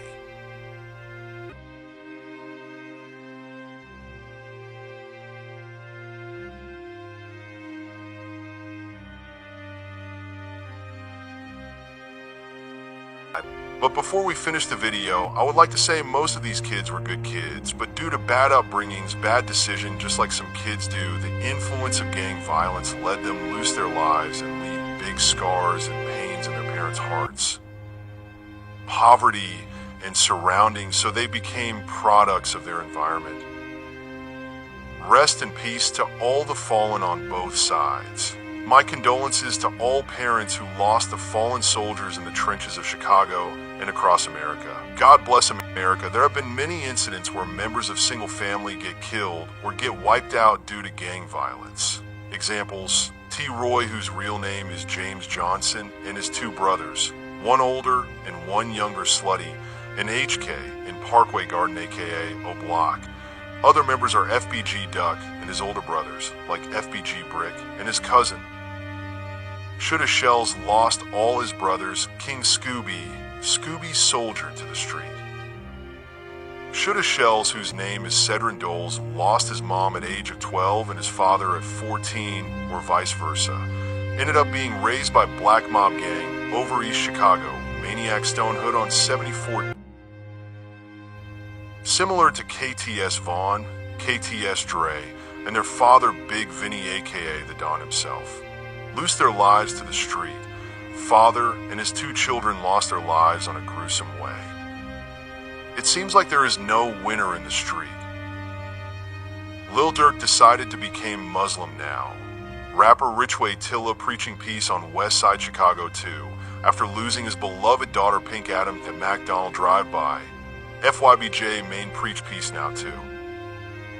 But it's strange though, because the opps still hunting them. Beside them declare in public, they don't want no gun smoke no more. Streets have rules, and snitching is the worst thing you could do. This story should teach us something, that no kingdom lasts forever. You live by the gun and die by the gun. No one is toughest in these streets. I had put together this piece of documentary for education purpose, to raise awareness, to reminding the youths and kids to stay away from the trouble. Many kids have been left fatherless. Many parents have left with deep scars of pain in their hearts, shed tears, regret, friends, neighbors feeling sympathy, blood is shed. And the circle continue, kill, get killed, sent to prison and get 100 years if that's the life you step in. Most of these people were good while they were kids, but due to bad upbringings, bad decision, just like some kids do, the influence of gang violence led them lose their lives and leave big scars and pains in their parents' hearts. Poverty, destitute, and gang surrounding areas, so they became products of their environment. I send deepest sympathy to families of the fallen. Tuka family, FBG Duck, Ode Perry, KI Modell, Lil B, EBT, the rest of all fallen STL soldiers. Rest in peace to all Weak City, Oblock soldiers too. Rest easy for all fallen on both sides, and I send my condolence to the families and friends who still mourns. Up to this day, about their loss of their beloved fallen. Rest in peace to all the fallen on both sides. My condolences to all parents who lost the fallen soldiers in the trenches of Chicago and across America. God bless Chicago and Southside Chicago, as whole as whole. Most of these fallen soldiers have left children, family, sons, daughters, and friends.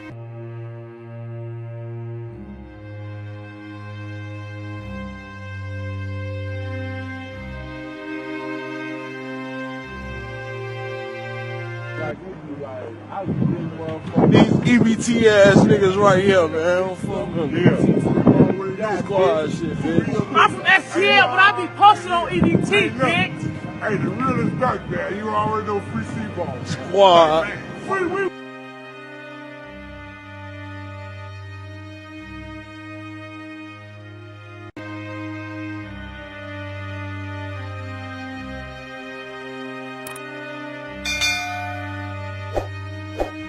Chicago McDonald's turned tragic when the car they were riding in was riddled by more than 50 bullets.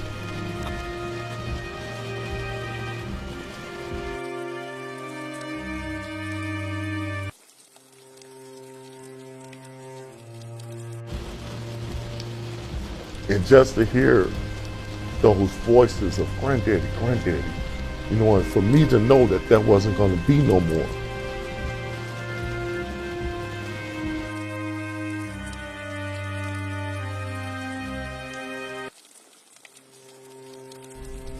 The call was like a shock and it hurt.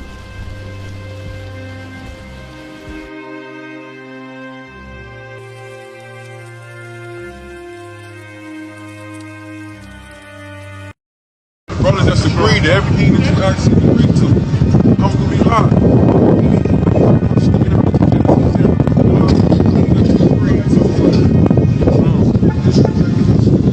No, listen. He even put me on a deep.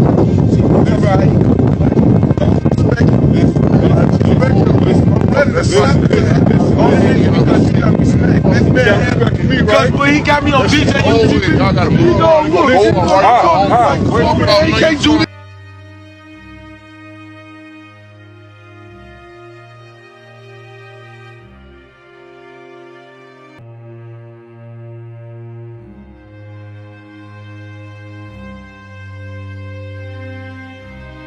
But before we finish the video, I would like to say most of these kids were good kids, but due to bad upbringings, bad decision, just like some kids do, the influence of gang violence led them lose their lives and leave big scars and pains in their parents' hearts. Poverty and surroundings, so they became products of their environment. Rest in peace to all the fallen on both sides. My condolences to all parents who lost the fallen soldiers in the trenches of Chicago and across America. God bless America. There have been many incidents where members of single family get killed or get wiped out due to gang violence. Examples: T. Roy, whose real name is James Johnson, and his two brothers, one older and one younger Slutty, and HK in Parkway Garden, aka Oblock. Other members are FBG Duck and his older brothers, like FBG Brick and his cousin. Shoulda Shells lost all his brothers, King Scooby Soldier, to the street. Shoulda Shells, whose name is Cedrin Doles, lost his mom at age of 12 and his father at 14, or vice versa. Ended up being raised by Black Mob Gang over East Chicago, Maniac Stone Hood on 74. Similar to KTS Vaughn, KTS Dre, and their father Big Vinny aka the Don himself. Lost their lives to the street.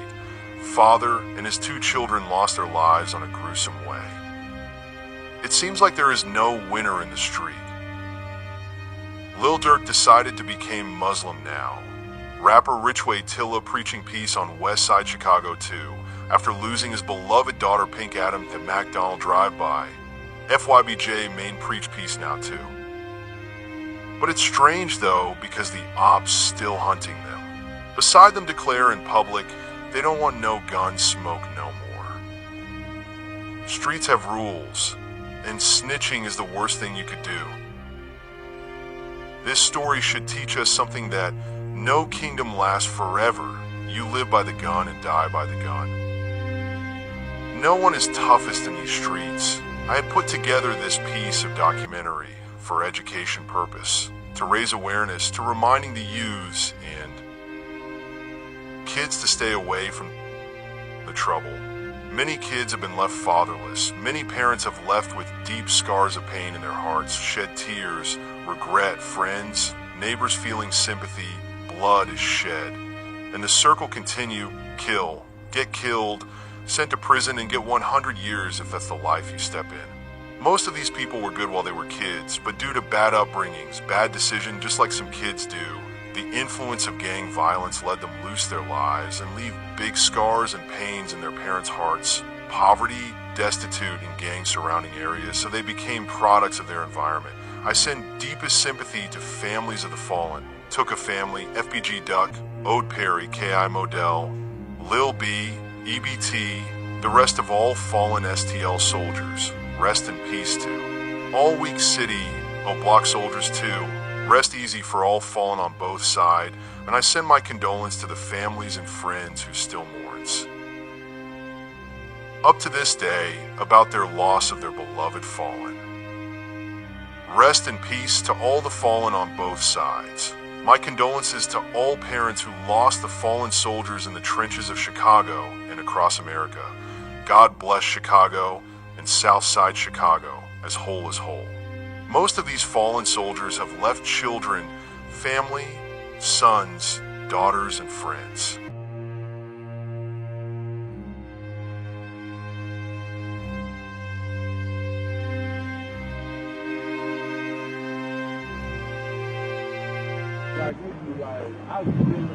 These EBT ass niggas right here, man. Squad shit, bitch. I'm from STL, but I be posted on EBT, bitch. Hey, the real is back there. You already know free C-ball. Squad.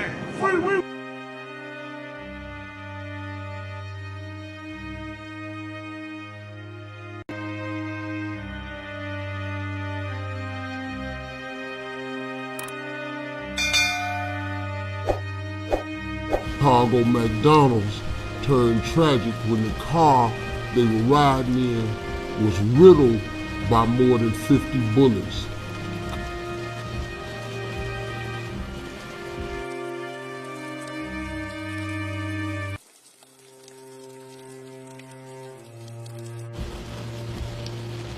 And just to hear those voices of granddaddy, granddaddy, you know, and for me to know that that wasn't going to be no more.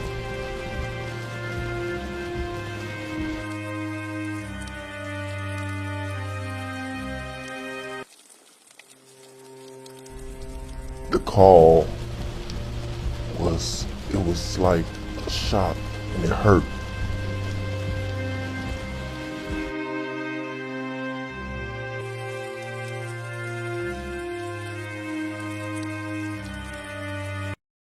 Brothers just agree to everything that you actually agreed to.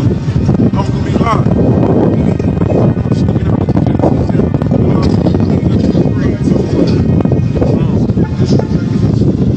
No, listen. You even put me on a deep. Remember how you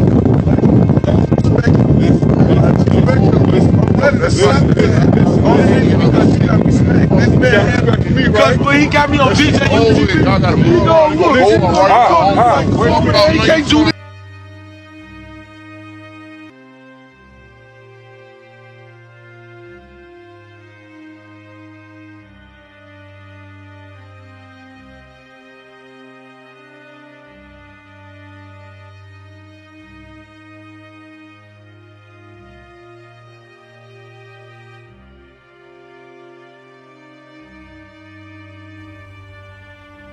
According to the research conducted, most of the killing and gangs violence had not been solved and hardly to be solved, and this is due to no snitch code of conduct. Snitch gotta be stitched. Passing or telling police about streets information to the police or authorities is considered to be snitching. Most of members of families and friends lost the loved ones and hesitant to come forward to drop the names of the killers due to snitch code of conduct.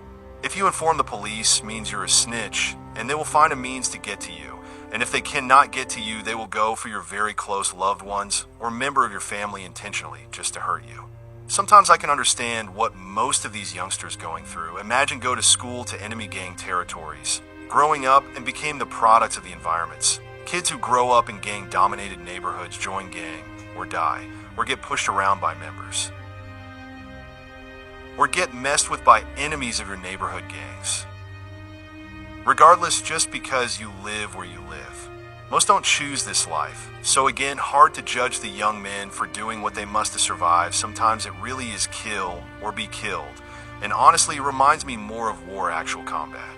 And honestly, if treated as such, would be much better approach, because these kids don't have choices and most of them die very young. However, some make bold decision and leave Chicago like Sosa Chief Keef. Some leave New Orleans, Louisiana. A good example of rappers Lil Wayne, Birdman, Master P, Silk the Shocker, and Jay Electronica. Many more of these are some of No Limit, whose brothers see murdered doing life behind walls due murder case. Master P, whose real name is Percy Robert Miller, had felt betrayed by his son Lil Romeo, going to social media, call his daddy out that he is broke and can't even provide basic need, and call him useless for leaving his brother see murder suffering in jail. Many of rappers from Cali O Project and Magnolia Project lost their lives. Example: Soldier Slim killed for the name of representing their projects where they from. This also remind me a lot of streets legends in Chicago and New Orleans who had long-lasting quarrels and feud. Example: Cutthroat, KTS Vaughn, KTS Dre, KTS Hellrel, and Shoulda Shells of Black Mob versus G Herbo of NLMB / No Limit. So many people ended up dying the prolonged feud. Shoulda Shells, aka Mr. Death of 150, was well known Shoulda over East Side Chicago, 74th and Phillips. And this was due to loss of his brother King Scooby and friends while he was in jail due to illegal gun possession. He ended up getting killed at the age of 21. His op G Herbo ended up leaving the city of Chicago immediately right after Shell's death. While in Southside Chicago, there were ruthless war in Chicago history between 051 Young Money Demons, STL / EBT / MOB, Jero City versus Oblock, 600 in Front Street.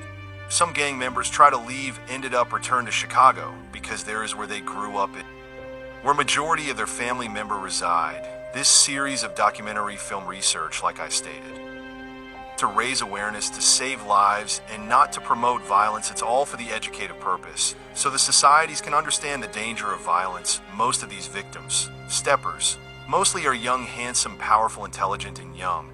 They could be entertainers, mathematicians, basketball players, lawyers, players, actors, landowners, books writers, successful rappers, leaders, doctors, preachers, scientists, farmers, financial managers, bank owners, spirituality practitioners, nurses, historians, or go to military Navy software engineers, or go to the space, or become next Malcolm X, Martin Luther, or Harriet Tubman. It's so, unfortunately, it's so sad that most of these young men's dreams cut very short. While they are very young, most of them die or go to jail below 25 years of age, most with or with no children at all. Most of the drillers in Chicago had lost their lives in between 14 to 25. It's very rare for Chicago rappers who is active gang members to get to 35 years. It's unlikely to happen. Most of them, they either get killed or go to jail. It's sad that many lost their lives, and some went and spent many years in jail. A good example is BG Terrence Gangsta Williams of original Hot Boy Click. Shira, before we go ahead and finish, please go ahead, subscribe, share, and like the video so we can continue to raise awareness and save lives. It's very, very important you subscribe. And I honest deeply, with all my heart, truly appreciate all your supports. It means a lot all to me. Before I was all going to this school, I was getting into it with them and be fighting them. So as we got older, the shit escalated. Herb stayed on our shit. Like he'll tell you, he stayed on 74th and Kingston. You feel me? But he wasn't really on that shit. You feel me? Even if he was on that and make it seem like he was there when they sentenced. You feel me? Then he stopped going to Hyde Park or whatever. You feel me? We was going to CBS and South Shore. You feel me? But a lot of them, you know, they kind of deep. So they was going to South Shore too. They was going to CBS too. But we ain't none of us go to Hyde Park. We was always in South Shore or whatever. So it was a shock to me when he even said my name in a little song and shit. Because I'm like, he would see you all the time. I kind of felt like he was clout chasing. To me, like when he did like that shit was super duper old. You feel me? This was like 2020 before he really got hot. You feel me? So I mentioned my name, showing me like, damn, you heard that shit? Lil Herb, he said your name in a little song. Whatever. So I look at the song.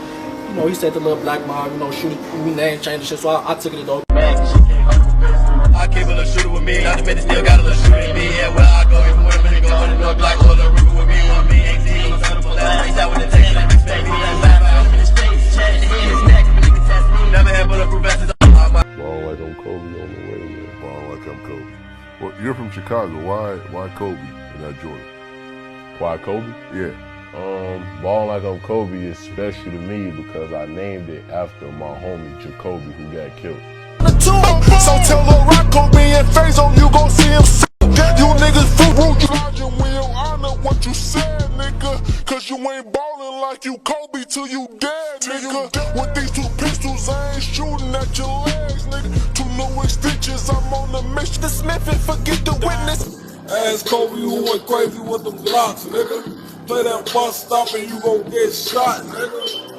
How you don't know Shooter Shields? He made Lil Cole famous. How you don't know Shooter Shields? He made C-Mo famous. How you don't know Shooter Shields? Pistol yo gang gangin'. How you don't know Shooter Shields? Lil Pac got Even New Orleans, bro, the Carrier and the Magnolia, them little dudes was together.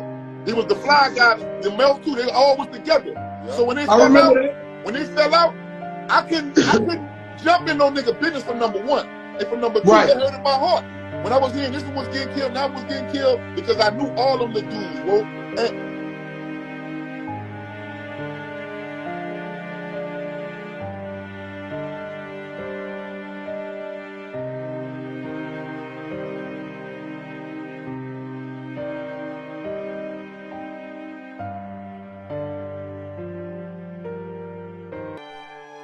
I don't even remember that night. That was so long ago. You know how that go. Man, I don't even remember 2 months ago. Only thing I try my best to remember is when the latest J is coming out. I swear to God. That's the only thing I remember is stuff that's gonna make me and my family look the best.